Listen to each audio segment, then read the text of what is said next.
శారీరక అభివృద్ధి, ఇది 2 అభివృద్ధులు ఉంటుంది మనకి. స్థూల కండరాభివృద్ధి, సూక్ష్మ కండరాభివృద్ధి 2 అభివృద్ధులు ఉన్నాయి. స్థూల కండరాభివృద్ధి అంటే ఎగరటం, గెంతటం, కప్పగంతులు వేయటం, ఇట్లాంటివన్నీ, ఇట్లా నడవటం, ఇవన్నీ స్థూల కండరాభివృద్ధులు అనమాట.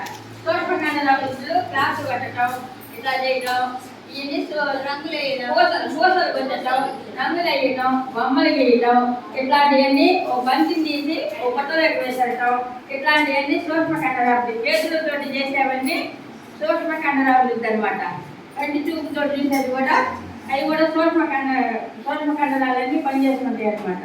స్థూల కండరాలంటే మెట్లు ఎక్కటం, పైకి ఎక్కటం, గెంతటం, దొంగటం, మనం ఇట్లా చేస్తాం కదా, రౌండ్ చేసి ఇన్ అవుట్ అని చెప్పి ఆట ఆడిపిస్తాం కదా, ఆటలాడటం, మెట్లు ఎక్కటం, కుర్చీలాట ఆడటం, ఇవన్నీ పరిగెత్తే ఇట్లాంటివన్నీ చేసేది స్థూల కండరాభివృద్ధి. ఇవన్నీ బాగా యాక్టివ్గా ఆట ఆడుతుంటే వాటికి స్థూల కండరాభివృద్ధి బాగుండేదని.